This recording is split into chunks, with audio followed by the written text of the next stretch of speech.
পিলখানা হত্যাকাণ্ডের ঘটনা এবং যারা নির্দোষ এখনো সাজা রয়েছে বা জেল খাটছে তাদেরকে ছেড়ে দেওয়ার জন্য বা খালাস করার জন্য, এবং যারা মূলত দোষী এবং যারা মূলত পিলখানা হত্যাকাণ্ডের সাথে জড়িত প্রকৃতপক্ষে তাদেরকে মূলত তারা বলছে যে চিহ্নিত করে বিচারের আওতায় আনা হোক, কিন্তু নির্দোষ যারা রয়েছে তাদেরকে কেন ছাড়া হচ্ছে না সেটা কিন্তু বলছে।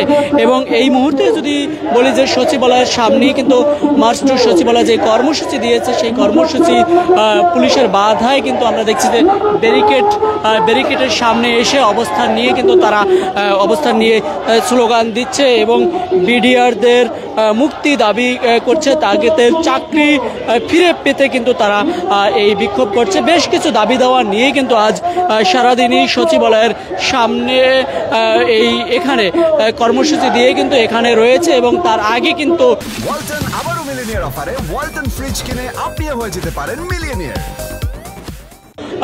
রয়েছিল কেন্দ্রীয় শহীদ মিনারে এবং সেখানে কিন্তু তারা অবস্থান নিয়েছিল। পরবর্তীতে 11 সদস্যের যে প্রতিনিধি দল তারা এসেছিলেন, যে ঊর্ধ্বতন কর্মকর্তাদের সাথে বসছিলেন এবং তারপরে কোনো সুরা না পেয়ে আবার কিন্তু শহীদ মিনারের প্রাঙ্গণ থেকে সচিবালয় সচিবালয়ে যে কর্মসূচি দিয়েছেন সেই কর্মসূচি কিন্তু বাস্তবায়ন করতে কিন্তু সচিবালয়ের সামনে এসে তারা বিক্ষোভ করছে। এখন পর্যন্ত আপনারা যদি লক্ষ্য করেন তাহলে দেখতে পাচ্ছেন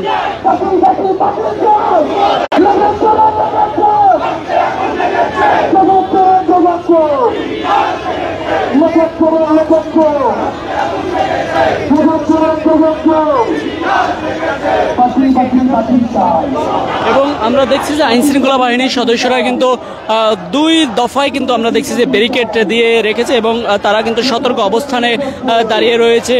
এবং সেই আজকে কিন্তু বেশ কিছু আন্দোলন কিন্তু চোখে পড়ার মতো ছিল।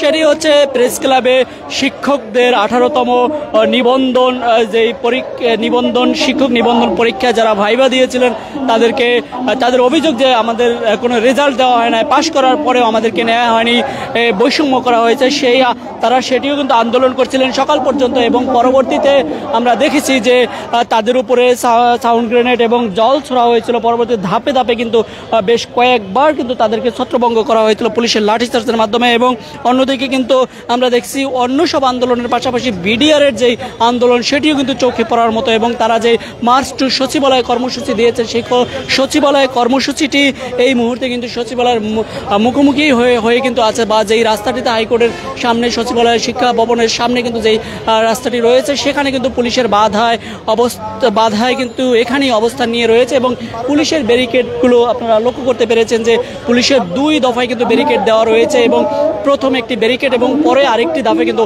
ব্যারিকেড দেওয়া হয়েছে। আমরা দেখছি যে জলকামান গাড়ি সহ পুলিশের যেই ইউনিট রয়েছে, বিভিন্ন সরঞ্জাম রয়েছে যে কোনো পরিস্থিতি মোকাবেলা করার জন্য, সেগুলো কিন্তু আমরা দেখছি যে প্রস্তুত রয়েছে। এবং এখানে কিন্তু বিডিআরের যেই সদস্যরা বা বিডিআরের পরিবারের সদস্যগণ রয়েছে তারা কিন্তু সেই সকাল থেকেই প্রেস ক্লাবের সকাল থেকে শহীদ মিনারের সামনে অবস্থান নেয় এবং পরবর্তীতে সেখান থেকে এই সচিবালয়ের সামনে মার্চ টু সচিবালয়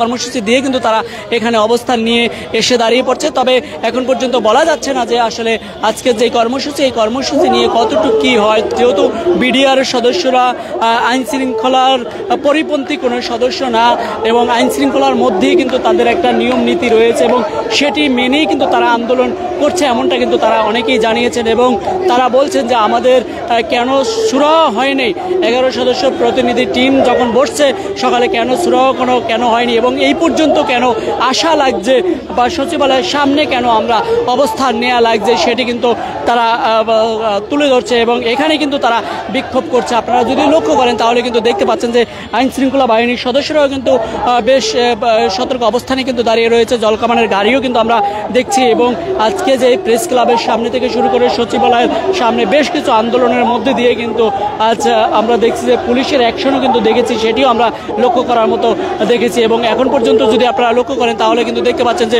সচিবালয়ের সামনেই কিন্তু বিক্ষোভ করছে এবং এই বাধার মুখেই কিন্তু অবস্থান নিয়েছে তারা।